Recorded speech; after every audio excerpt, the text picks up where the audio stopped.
consciousness is an unpainted canvas. The only colors that it takes on is the ones that I've decided to put there with my perception. So at 17 years old, I attended the 1998 Mr. Olympia. I was hooked. I was the epitome of obsession. I was obsessed with being the best bodybuilder in the world. I was obsessed with having the best legs that anyone's ever seen. I wasn't always nice to people because I put so much pressure on myself to perform every day, and I put everything into it 24 hours a day. I just had this belief this was going to be the pinnacle, and this was going to make me feel fulfilled as a man and feel like I've accomplished everything. I wasn't happy walking on stage at the Olympia like I thought I would. I had felt a sense of accomplishment, but it was also very hollow for me. It was also very empty. It wasn't about this journey that I had been on to accumulate muscle or step on stage, this external things that I'd been focusing on. The only true journey to happiness was within. When I was 320 pounds walking into a yoga studio, I was really bad at doing yoga, and that's why I did it. And I'm integrating my body and mind and allowing me to be really, really relaxed in a position that's incredibly uncomfortable for a guy who's 300 pounds. Changed the way I look at the world, changed the way I looked at my body, the integration of the body and the breath. And I realized that this yoga thing could be really, really instrumental in my acceptance of who I am and learning to love my body. Find joy, find love, and find acceptance of everything that you bring to the world, because ultimately, man, we can all have that ability to be happy.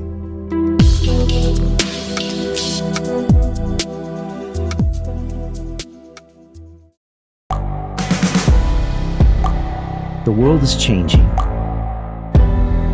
Inspiration is everywhere. It has never been so easy to connect, share, and bring people together. We're learning from others and finding the best in ourselves. Challenging our beliefs, sharing our vulnerability, overcoming our fears, transforming ourselves so we can transform the world. How far can we go? This is London Real. I am Brian Rose. My guest today is...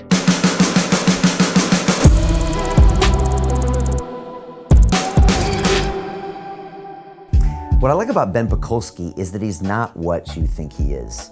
On the outside, he's a hulk of a man. He used to stand on the Mr. Olympia stage and compete with some of the greatest bodybuilders in the world. But he had a realization that that wasn't enough. And so he started going deeper into himself, started practicing yoga, and really asking himself questions about how conscious he was when he was training.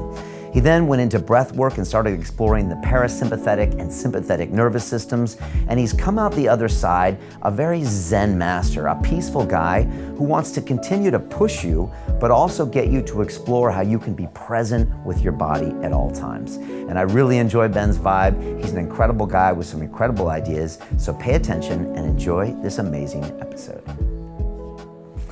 This is London Real. I am Brian Rose. My guest today is Ben Pakulski, the Canadian former professional bodybuilder turned yogi and muscle educator. You have competed in two of bodybuilding's most prestigious shows, Mr. Olympia and the Arnold Classic, where you placed in the top 10 3 years running. You've trained professional athletes, bodybuilders, and celebrities since 2005 and are recognized as one of the top trainers and physique coaches on the planet. Today, you travel the world teaching your 6 pillars of a lean, healthy, and muscular body, promoting upgraded consciousness, self-confidence, and an overall positive outlook on life. Ben, welcome to London Real. Brian, thanks for having me. That's a very glowing introduction, and thank you. Hopefully I live up to it. I'm super excited to talk to you. First off, wanted to say, what's it like being in London, and how do we measure up as a city when it comes to health, consciousness, all of that stuff? Well, I've got a very unique view, right? So the last few days I've been here, it's been beautifully sunny, which may not be characteristic. So I think I brought that with me. And the last few days I've been attending the Health Optimization Summit. So being around people who are extremely bright and extremely motivated to optimize their health. So I've got this very, very narrow worldview of London, although I'm here often, right? And I love it, man, to be honest. There's so much character and so much history. The people have always been very welcoming, maybe not characteristic, you could tell me, but my experience with London has been amazing. Yeah, no, it surprises people because I think it always had that old rep of, fish and chips and like all this other stuff. But when they come here, they realize it's great culture. I'm very into culture, right? I love the idea of accessing multiple cultures. I have no fear around culture. A lot of people have fear around culture, right? And propaganda, incentivizing fear around culture. Those are different people, and I love it, man. I've had the opportunity to travel the world and meet people, and you realize they're just human beings. There's good and bad people in every culture, right? You can't just segregate or isolate a culture and say, well, that's not, they're not like me, so therefore they're bad. So you're kind of open to all these new ideas. Oh, man, I love it. Do you see, what do you see when you walk around London? Are there like little things you're like, oh, that's different? Yeah, well, I grew up in Toronto, so there's a lot of multiculturalism in Toronto as well. So maybe that's part of why I'm so open to it. But just the idea, I was walking down the road the other day and there's a guy riding a bike with two people in the back and he was playing like Middle Eastern music really, really loud. And I was like, this is interesting. Like maybe not something you would expect in London. Maybe I would expect it, if I was in Kuwait or Dubai or something, but like here, like playing very loud Arabic music. And I was like, that's very interesting to me. That it's just, and I was like, am I in an Arabic area? And I love seeing people submersing themselves in different cultures and in the integration of us as a human species. Yeah. What caught my attention about you is that you obviously put in the years working on becoming a bodybuilder, and we've had some great guests in here, including Dorian Yates, who spent a lot of time. The GOAT, man. I know he's you're a big fan of his. Yep. And it was also interesting to see how a man like that then completely decided to evolve in a different way, not in the physique. And I heard you say, we are all love, I think, on another show. And I thought, there's something about this guy that you wouldn't expect. A guy that's kind of made this transition from what you might expect to be just completely focused on the physique to realize there's so much more going on in the world. And I think, as we learned with Dorian, it was just these assumptions we made. I mean, everybody has the capacity to obviously be thinking about so many different things and be involved, but I think you have a really interesting perspective, and I'd love to try to touch on a lot of that stuff today. But out there, you had mentioned a moment when you were going on the stage for Mr. Olympia, which is a big deal to be on the stage for Mr. Olympia, something that guys work their whole lives for and never get to, where you said, okay, I'm glad to be here, but I realize that there's more to life than this. And I was wondering maybe if you could walk us through that moment, because it feels like a transition. Sure. So give you a quick backstory, it'll make sense. So at 17 years old, I started working out. I started taking up bodybuilding, and I picked up a Flex magazine and I was flipping through it and I saw an ad for the Mr. Olympia. It was 1998. And I said to my dad, I was like, Dad, can we go to this? And he goes, sure. So I was like, wow, really? I thought that was easy. So we drove to New York, 10 hours from Toronto. And I attended the 1998 Mr. Olympia, which was the first year Ronnie won, and sat relatively close. And I was not even a bodybuilder at that time, but I was interested. And having seen all these guys walk around at that time, I was hooked. Like at that point, I was like, this is what I'm gonna do. Like this is the most amazing thing. I can't imagine, and I didn't think I had the genetics, right? I was skinny, I was an obese kid, didn't think I had the genetics at all, but I was like, this is what I wanna do. So at that point I was hooked, and I made that decision at some point I'd be on that stage. I said to my dad at that show, I'm like, Dad, someday I'm gonna be on that stage. And that was my focus. I went through university, still focused on that. And I didn't compete during university for obvious reasons. I really wanted to finish my degree and do well. And as soon as I was done, I competed within 6 months and set that goal, like, okay, now I'm gonna get my pro card. So you can imagine this is, effectively 12 years between, a little more than 12 years actually, in between the time I went to the first Olympia to the time I walked on stage, 14 years actually. So this is building in my head, and my belief was this was my pinnacle. This was what I need to do in life, and I put everything into it 24 hours a day. And a lot of athletes talk about obsession, and I was the epitome of obsession. I was obsessed with being the best bodybuilder in the world. I was obsessed with having the best legs that anyone's ever seen, and that was always my focus. And so when I walked on stage, I just had this belief previously that this was going to be the pinnacle, and this was going to make me feel fulfilled as a man and feel like I've accomplished everything. And what did that obsession look like on a daily basis?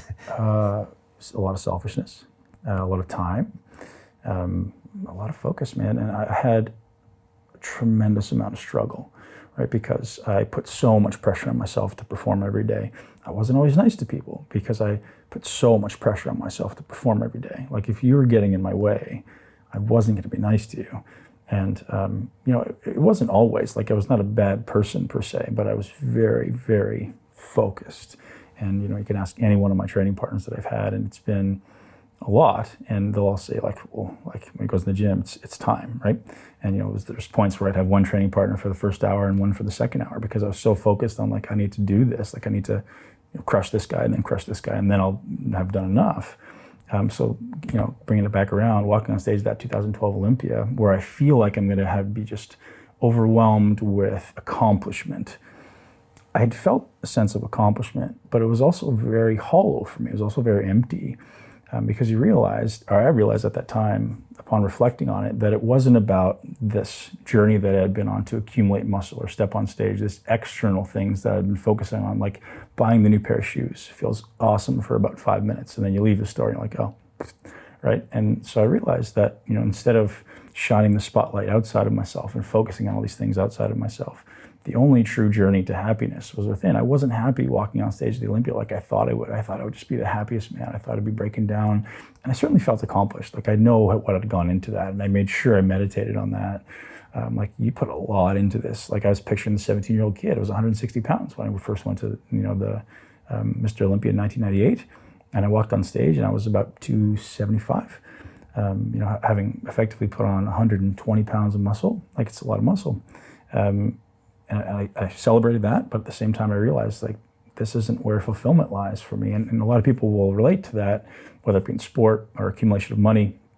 We know many wealthy people who have tremendous amounts of money, and the amount of money people would kill for, and they're not happy, they're not fulfilled. And I hope that many people in life can come to that realization that the external desire to accumulate or pursue is not the goal, man. The only goal is going inside and finding whatever happiness means to you on the inside, because happiness on the outside is transient, and happiness on the inside is something you create yourself. You already are at your core, but you just need to realize that it's there. You just need to get rid of all the stories you tell yourself and the beliefs that you have as to why you're not good enough. Yeah. How many guys on stage do you think with you were having similar realizations? Or do you think it's not that it's something everyone realizes, or does it mean you have to kind of be able to go into yourself to have that? For sure, you're going in yourself. And I don't think a lot of guys on stage have that realization. I think a lot of them need bodybuilding. I don't think a lot of them even want bodybuilding once you get there, right?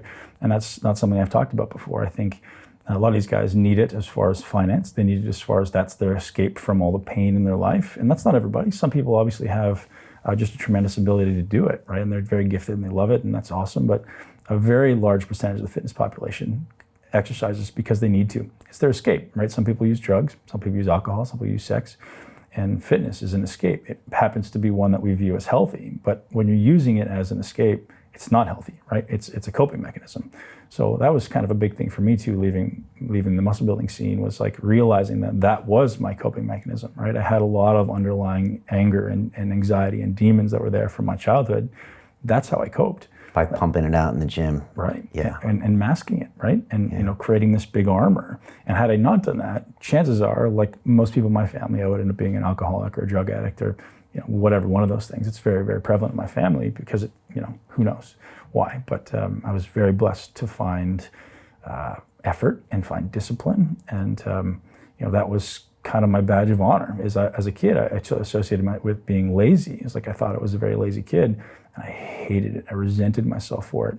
And that was what drove my work ethic as a competitor. It was like, I never want someone to say I'm lazy again. And it was like this inner fire, this inner anger that I'd run through a wall before I'd be called lazy. And it drove the path.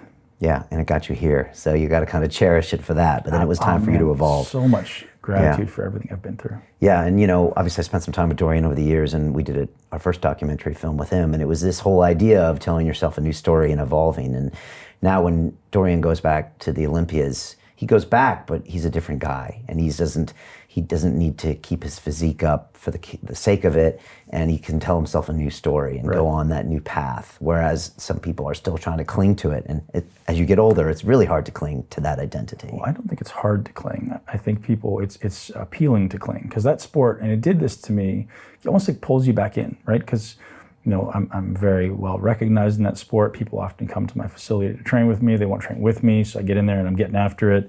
I got my body weight down. So when I was competing in the off season, I was 320. So whatever you want to figure that out in kilos. And then, I got my weight down under 250 after retiring because I was so mentally okay with walking away after competing. And then, some guy moves back into my gym for 4 months because he's preparing for Olympia. So I train with him every day. Before you know it, I'm back up to 280. And I'm like, oh, that's, pulling me back in. And people are always like, oh, what happened to him? Like, he lost a bunch of weight. He must be sick. And I'm like, man, I'm perfect. Like, I'm absolutely in perfect health. And I'm trying to come down. But there's always so many people going, oh, man, you look good, really good there. And you look better there. And so you start to kind of get that draw back. Yeah. So you have to be very conscious of, well, why am I intending to lose this muscle that I once, craved? So it's a very different paradigm. Yeah. Something else you said I thought was really interesting. You said that training in the gym can almost be one of the most unconscious things that you can do, which is kind of an interesting thing. But now that I think about it, it kind of makes sense because, like you said, you could just get out of your head and just be somewhere else and pump out that iron and get out that aggression. Right. And it looks like the solution. And you said even the fitness industry in general can be something that's very unconscious. I was wondering if you could explain that. Sure. Well, most people when they train, are they thinking about what they're doing or are they just doing? Right? So I would suggest most people aren't thinking. They're just doing. They're acting on what they think is correct, right? And when someone walks into my life, the first thing I say is if you want to progress, you have to forget everything you think you know about exercise and start to think.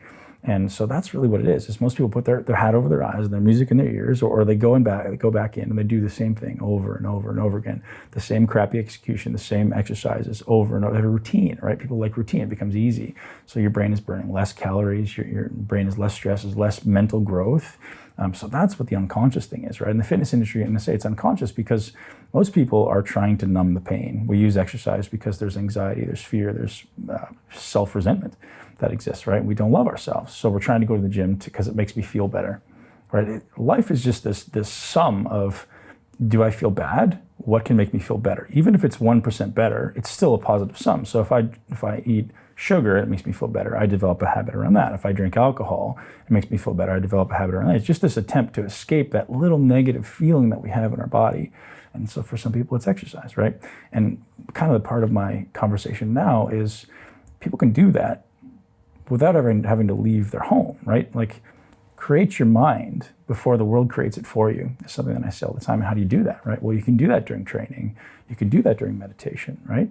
You just have to okay, who do I want to be? How do I want to show up? And create those emotions, create those anchors in your mind. So I can develop any personality trait. I can develop any emotion that I want, happiness, joy, fulfillment, achievement, before I ever leave my house. And that way I show up to an interview with Brian Rose and I'm this person that I want to be, rather than letting Brian Rose dictate the person I am. And that's just an example of the scenario, right? But I can show up as any person that I want. It can be confident or it can be insecure. It can be, well articulate, or it can be someone who's unable to access their speech. So you decide and then create that and make that the daily habit. And like anything, takes practice. The first time you sit down is going to be very difficult. But if you did it every day for 30 days and you consciously said, you meditated on this ability to create your mind, you can do it. And you'd be surprised with how fast your life will change. Mm. But physical exercise, even if it's unconscious, is probably a better alternative than drugs and alcohol or some other behavior. Of course, man. Yeah. But here's the problem, right? Everything you're doing, including the way we're sitting and speaking to each other, is being remembered in your brain. It's becoming a habit. It's becoming a trait. So if I'm exercising with this, I have to mentality, or oh gosh, I have to go to the gym. I don't want to go to the gym, and you're anchoring these negative emotions with the exercise. We're anchoring emotions with this room, right? So when I walk into the gym, what's my state? What's my cognitive state, my emotional state? And can I anchor this person that's very strong and very powerful, and I'm going to dominate this versus I have to do this. Your brain remembers that, right? It's like walking into your parents' house. Are you the same person there as you are in your house, as you are in your job? I hope not. Are you the same person with your 2 and 3 year old as you are at work or you are in the gym? I hope not, right? And if you are, well, there's your problem. Start creating different anchors and different avatars in those different scenarios. If I'm walking to the gym and I'm the same person I am with my daughter at home, well, both of them are going to be a failure, right? I'm not going to be a great dad. I'm certainly not going to be successful in the gym. So I need to look at, okay, how do I create these avatars in my brain? And I'm literally becoming the superhero in each scenario, right? I want to become the romantic lover at home. I want to become the super dad at home. I want to become the beast in the gym. I want to become the great leader at work. And those things can't often overlap. And you have to be conscious of that, right? How do I create that before I walk into that scenario? And you literally create an anchor, right? I'm walking into my home, the jingling keys going into the door, right? Or my kids running to go, Daddy, oh, how can I ever be upset or angry or emotional? And this is what people do, right? They walk in the house and they take their work home with them, or they walk in the gym, they take their work to the gym, or they take their family problems to the gym, and they don't succeed in anything, right? So you have to go, okay, take that 30 seconds to breathe, right? Every time I was competing for the last few years, I take 5 minutes before every workout, and I literally sat in my car and I created the person I needed to be inside. I didn't always want to go to the gym. I was tired as shit. I was hungry. I hadn't slept. I didn't want to go to the gym preparing for Olympia, but you sit there and you say, why am I doing this? Who do I need to become? And you go in there and you just own it, right? Because you're not a victim, right? That's the number one rule for me in life. Never be a victim. Take ownership for your body, take ownership for your words, for your finances, for your family, right? Whatever you value, you take ownership for that. And everything else doesn't matter. But what you value, and you take ownership for it. How many avatars do you have? Do you name them? Or do you encourage people to name them? That's probably a good idea. But for me, it's kind of been something I've been doing for a while now, so it's kind of unconscious. Okay. The big one, the big realization for me, to be honest, was when my kids were born. Like, that was really my kick, right? You know, I won't say where, but that was my kick. And, prior to that, I was so selfish, and it was all just about the gym, and no other avatars exist. It was like, I'm just that guy. Like, I'm going to be Mr. Olympia no matter what. And then as soon as my kids were born, I started to have a reason to not be that guy anymore. Like, I couldn't be that guy at home. So I was like, okay, well, how do I still be dad at home and be this guy at the gym? And I literally had to sit there and anchor myself in the car, or, on the grass or whatever. Maybe it's a meditation, maybe whatever. Like, you have to create some thing that becomes your trigger, right? So, that's how it started for me. I didn't name it at the time. It was just like, I just know that if I'm the same person in the gym that I am at home with my daughter, my brand new baby daughter, my son, that's going to fail. That's going to be a problem. Yeah. So naming it could be useful, but certainly listing it, like being very intentional about, I'm this, I'm this, I'm this, I'm this, I'm this. And, anchoring even with posture, right? Like, what does your posture look like when you show up to the gym? Because your brain's remembering that, right? Right? Where's your breath? Is it, or is it strong, right? You think about that stuff. And if you can become very intentional about this, like, success is inevitable, man. If you show up to work the exact man you need to be every day, success is no longer, questionable. It's inevitable. And the same in the gym. If you want results, stop showing up to the gym soft and tired and not wanting to be there. Create the person you need to be. And it's going to be hard for 30 days. Everything should be. It shouldn't be easy, right? But when you finish it and you do it, I own this.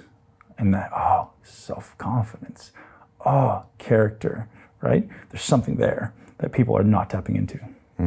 And I want to talk about breath and then walk into meditation shortly. I was watching an interview this weekend with Tyson Fury. So, one of the top boxers in the world, English guy. And he was actually talking with Mike Tyson and talking about his depression. So he took like a year and a half off boxing, gained 150 pounds, became nearly suicidal, was drinking, was doing drugs. It was just really bad. And he came back and Tyson said, do you use antidepressants? And he said, no, training is my antidepressant. And as long as I train and have a goal and also have the right mindset, Tyson actually, he says, I don't really care anymore. I just want to go in and put on a great performance and have fun. And if I win, I win. And if I don't, I don't. But for him, it was really his antidepressant. And I had Eddie Hall in here, World's Strongest Man, and he was near suicidal when he was a teenager, just stuck in his home. And it was going to the gym and lifting that kind of got him out of that state. And I know you think a lot about this stuff as well. And I was just curious how you feel about physical training as the mental state, as that, antidepressant. Right. Well, no matter what you do, it's a positive result on your state, right? If you're in a negative state, it's going to be a positive result. No matter what you do, if you go in there, you're completely mindless, it's still going to get that positive result. But now imagine if I go into the gym, Brian, and I'm anchoring joy and happiness and achievement, fulfillment with my exercise, rather than going in and going, oh man, I'm going to the gym to escape something, right?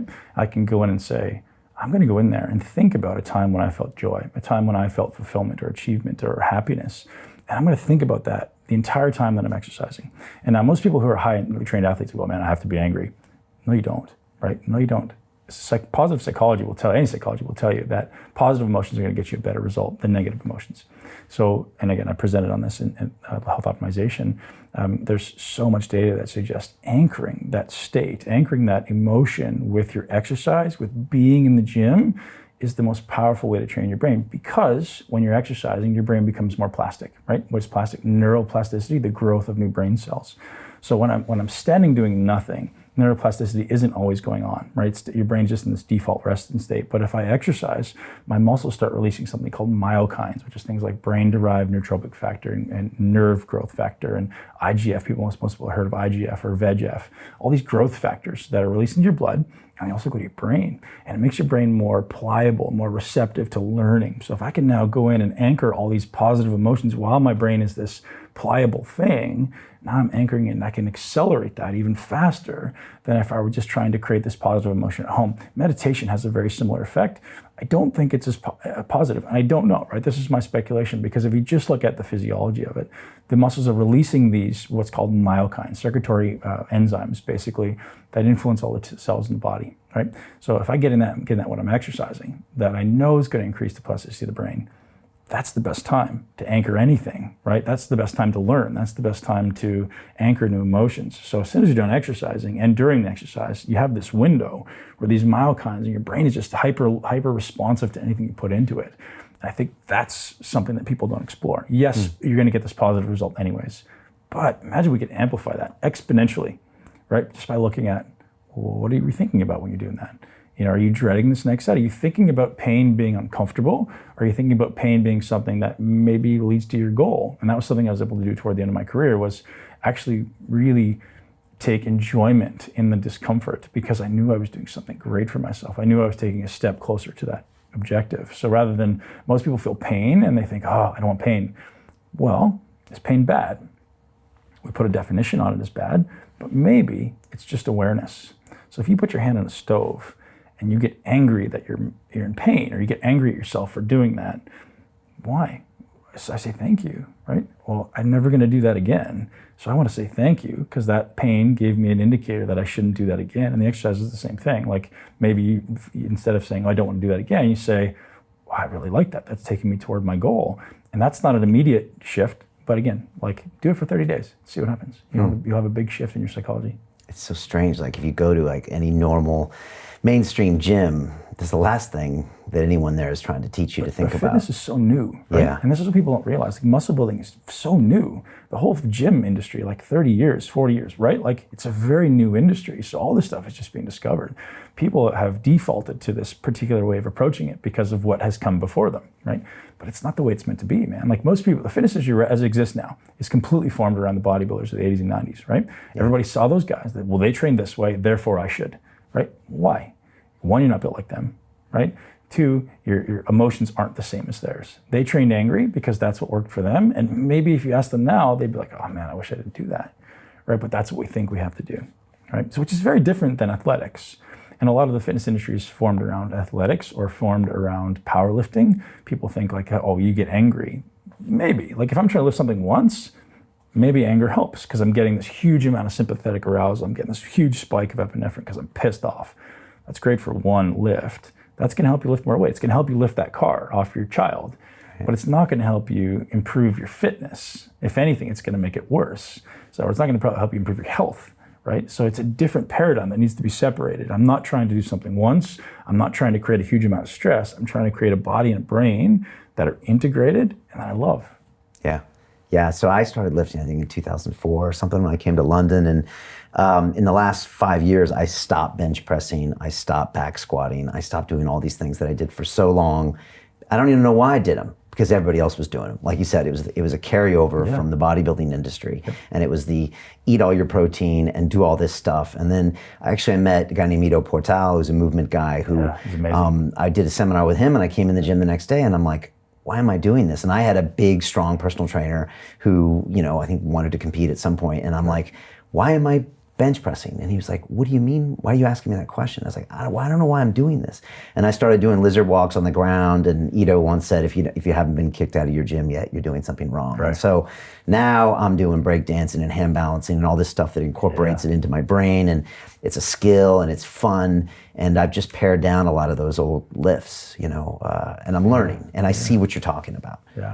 And that's why I found yoga, right? Is because when I was 320 pounds walking into a yoga studio, I was really bad at doing yoga. And that's why I did it. What made you walk into a yoga studio? Well, because I knew I'd be really bad at it. So you have a phrase that says, if you can't, you must. You must. Yeah, that's always my thing, man. If I know I'm going to be really... So here's the irony of my life. I grew up obese in a family of alcoholics and drug addicts with a speech impediment and a learning disability. So if you look at the trilogy there, I've made my living, in my underwear on a stage. So I overcame the obesity. I'm now, travel the world speaking on stage. So speech impediment has apparently left, which wasn't a speech impediment at all. Now that I realize, I learned disability, and I'm now an educator, and it's my passion in life to the only thing I want to do is learn and teach, right? Because I just have such a passion, and it's the most amazing time to be alive as a human being. And if people don't get that, you're not running in the right circles. I get to talk to people like yourself and people like the people at the Health Optimization Summit who are doing such amazing things. It just makes me so excited to be alive as a human being. We're in the most incredible time. The discoveries that are going on. I interviewed Aubrey de Grey yesterday, the longevity, yeah, he's great. The Godfather, and talking about, he goes, man, we've solved it. We've solved the riddle. And I was like, how amazing is that? And there's so many health discoveries that are just so exciting and invigorating. And how can you not want to be alive, right? How can you not just want to be joyful all the time? So I say to people, start making yourself happy now, because you might be around a while. You don't want to be angry for a very long time, right? But yeah, that's, it's a different shift from where I was as a bodybuilder. So you walked into yoga at 320 pounds. Yeah. Because it was difficult and you thought it might help? No, because I knew I'd be really bad at it. Okay. Yeah. That's quite a transition to make. Yeah. From former bodybuilder to yogi. Yeah, so why did I do it? I felt a draw to be in really uncomfortable positions for a long period of time. The idea of quote unquote stretching, although I think yoga should not be focused on stretching. Yoga should be focused on achieving mind-body integration, right? So I'm going to get myself into these incredibly uncomfortable positions where I'm very weak and I'm very unstable. And now tell yourself to relax and stay there and be calm and become stronger there. So I'm building stability. I'm ultimately building mobility, not necessarily flexibility. There's a difference there. And I'm integrating my body and mind and allowing me to be really, really relaxed in a position that's incredibly uncomfortable for a guy who's 300 pounds. And it was a big shift that happened for me. And I was so blessed, right? Because I've done a lot of yoga over the last few years, and instructor makes a big difference. I was very blessed to find this amazing instructor in Tampa, Florida, who just literally changed my life, man. Changed the way I look at the world, changed the way I looked at my body, the integration of the body and the breath. I owe a ton to him. How did yoga change you? Well, the only way I'd achieved fitness in the past was in the gym. And I realized that this yoga thing could be really, really instrumental in my acceptance of who I am and learning to love my body and learning to really have a calm, peaceful mind. There's this term that comes to mind, equanimity, right? Which basically means something positive can happen to me and I'm not really disturbed by it. And something really negative can happen to me and I'm not really disturbed by it, because I realize that consciousness is an unpainted canvas. It's a white canvas. The only colors that it takes on is the ones that I've decided to put there with my perception. And so that's what yoga did for me. It's rather than having this belief around, hey, this thing means that. Well, it doesn't mean that. Somebody's come before me and said, well, that thing means that. Well, no, if I don't decide to put a meaning on something, like yoga, most people have the meaning that it should be made for women, or it's mostly women, or it's mostly for these people who are, from the East or India or whatever. Why, right? If I find amazing benefit from it in my body and my mind, and it really allows me to, it's meditative for me, right? I'm in my mind integrating my body and mind for 90 minutes a day. It's just the most beautiful mindset when you leave. You're just in this amazing state of elation that you've just created without having to take a substance, or without having to buy a pair of shoes, or without having to step on stage at Mr. Olympia. I created that myself in a short amount of time. At first it takes maybe an hour or more, and then eventually it's seconds, it's minutes, and I can create that state. And that's just a beautiful thing. Yeah, and it goes in with your theory that while that body is being used, then the brain becomes pliable. And so Dorian got me doing yoga when I went down to Marbella for the movie, and I got back and I started to practice for about a year. And I mean, like, I'm a scientist by background, and I couldn't ignore what was happening in front of me. For an hour, I was doing this practice that was nothing like lifting or jujitsu or Thai boxing, and yet it was having a significant effect on my mental state and physical state. But I was going places I could never go before. So there's definitely something going on with yoga. Yeah, and now imagine you could take any exercise you're doing and create that, right? So this is kind of where this started to come together for me. Okay. This idea of the bodybuilding yogi is, how could you take movement in any form and turn it into a mindful endeavor, right? So ultimately it's the same thing. It's body-mind integration. So how do I then become present in my movement, no matter what the movement is? If I'm riding a bicycle, if I'm walking down the street, if I'm lifting, how do I become present and conscious in how I'm doing that and learn to integrate this movement in my mind? So it's not an external focus. Most people are focused on the weight on the bar, the exercise they're doing, the name, the sets, the reps, the volume, the load. All that stuff to me is secondary. I'm not saying it's irrelevant, but I think it's secondary to this reality that we need to connect our body and our mind first. And that happens through the breath, and that happens through just paying attention to where's my body in space. Because especially scientists, are very disconnected from their body. They're very left brain, right? So learn to sync those hemispheres is just a matter of like, pay attention. What is doing this right now? What is the muscle I'm trying to train actually doing the exercise? Can you do a bench press and not work your pecs? 1000%, right? So it's not what you do, it's how you do it. And let's integrate those things, right? Let's integrate any movement, right? It can be jujitsu, and I'm sure it requires you to be present in the moment, because you have to feel and think and be present. That's a beautiful thing. That's probably why so many people are addicted to it, because you're getting that myokine release, right? You're getting the BDNF release that's causing your brain to become addicted. You're getting those neurotransmitters being released. And you can turn any exercise into that, anything. And I just happen to be the one teaching people how to build muscle and do it. But man, what an amazing opportunity to shift the scope of the fitness industry, right? Rather than having to do this and continue to resent it and have to do it, you just love it. I love it. And I never did. That's a powerful place to come to the world. When we see great athletes doing great things, is that where they are, you think? 1000%. For sure, and right? It's celebrating what you've done, right? Every day, like, be grateful that you did this. Celebrate your body. I mean, you're given this gift. Right, and that was one of my kind of revelations at my ayahuasca journeys is, you're given this gift. And most people think that heaven is the thing that happens after. But what if this is heaven? What if you're given this gift and you're like, you're this soul existing, this physical reality, you're given this gift and you don't celebrate it. You're like, holy shit, this is amazing. Like, the likelihood of being alive, people talk about it all the time, but like, it's not very good, man. Like, the likelihood of you being alive is pretty damn slim. You're here and you're given this gift and people don't celebrate the gift. Like, be grateful for every part of this thing that you're given, because it's not going to be around forever. So celebrate that you've got it, celebrate you use it, and use it. Take advantage of it, full advantage, right? Life's an adventure. I was just talking to some friends recently, like, my life for the next 50 years is an adventure.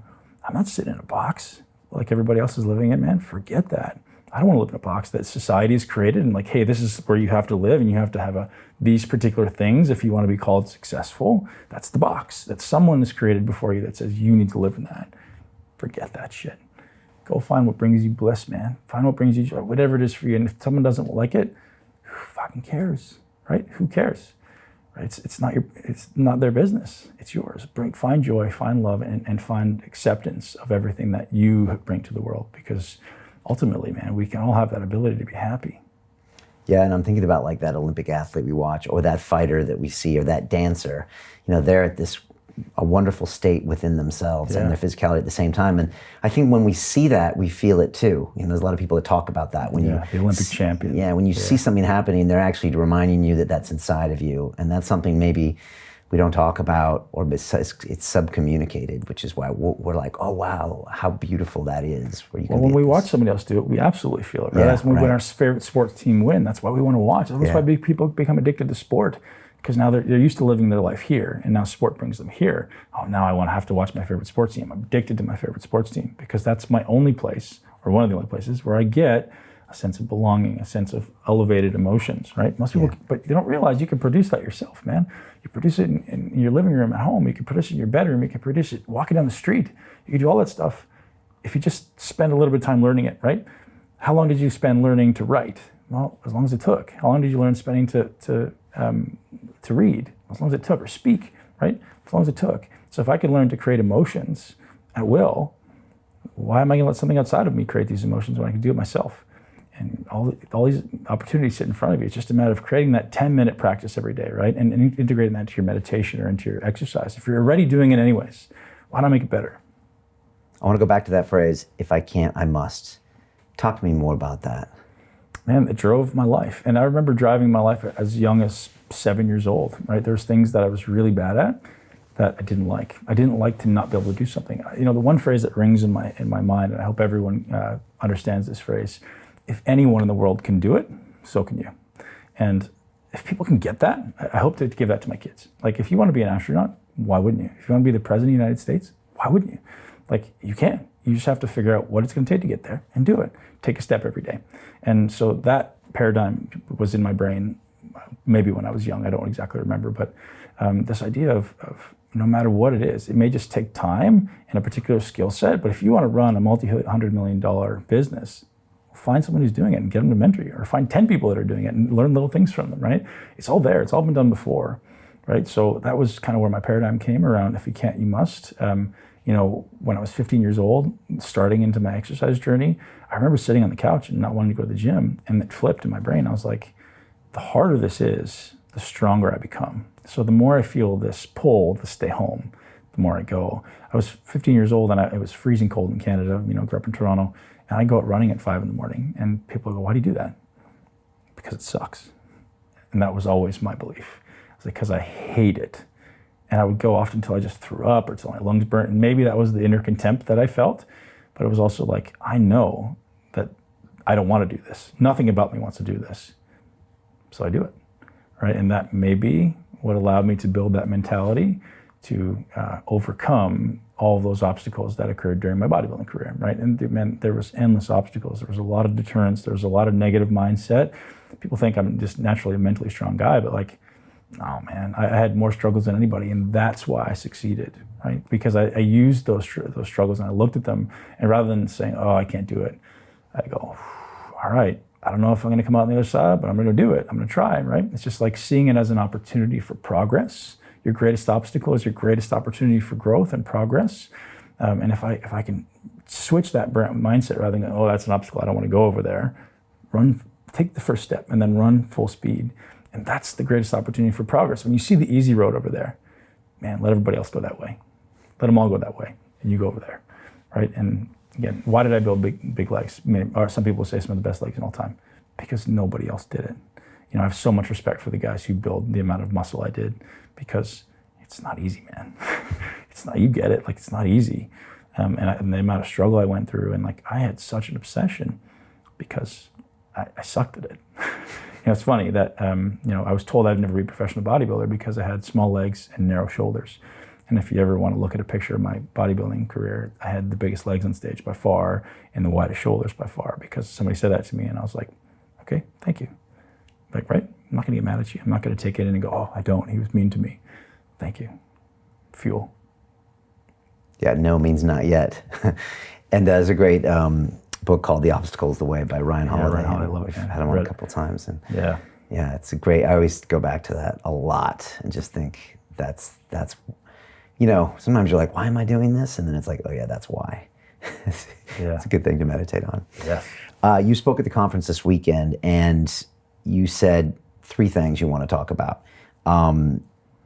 Breath, meditation, and walking. Yeah. And people look at you and they're like, wait a second, aren't you going to tell me about muscle fiber and ultra nutrition and Zen states? You know, people they're like surprised because they're looking for what? Sexier stuff. And you said, no, focus on the basics. Why? Right. Well, everyone wants a shiny red ball, right? Everyone wants to be the one who, oh, look at me, I want attention. Well, listen, you know, best practices always win, right?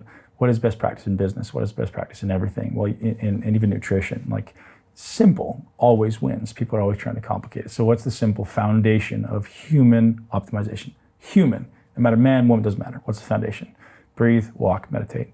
If you don't do those things, you can't build a strong, muscular body or a strong athletic body, right? Like you can't build anything above a foundation that's going to crumble. And I can walk through the reason as to why, right? So if I'm not breathing correctly into my diaphragm, you create a non-physiological, poor biomechanics of your breath, right? So you're not really working and involving the muscles of the core. So those things become weak. So your body will start to develop compensation patterns in everything you do. So if I have a really shallow breath pattern, and if you want to take a deep breath in, you breathe in, your spine extends, and you exhale, your spine flexes. So if I'm always in this really narrow breath, which most people have a very shallow breath, well, that changes the way my spine moves. Like, so normally my spine should be moving through this natural flexion extension with every single breath. My ribs should be expanding, contracting with every single breath. My diaphragm's moving with every single breath. Well, if any one of those things is not working correctly, now everything in your body is going to become impacted. So if you can imagine, maybe I just live in this slightly flexed forward position, right? Like a lot of people do. Well, what happens to my shoulders? Well, now my shoulders roll forward and often come up. I can't get my hand above my head. My shoulder starts to lose its mobility. My elbows start to hurt. It's this big chain reaction, and it all starts with breathing. So the foundation of all optimization of movement, of athletics, of everything is breath. To continue watching the rest of the episode for free, visit our website londonreal.tv or click the link in the description below.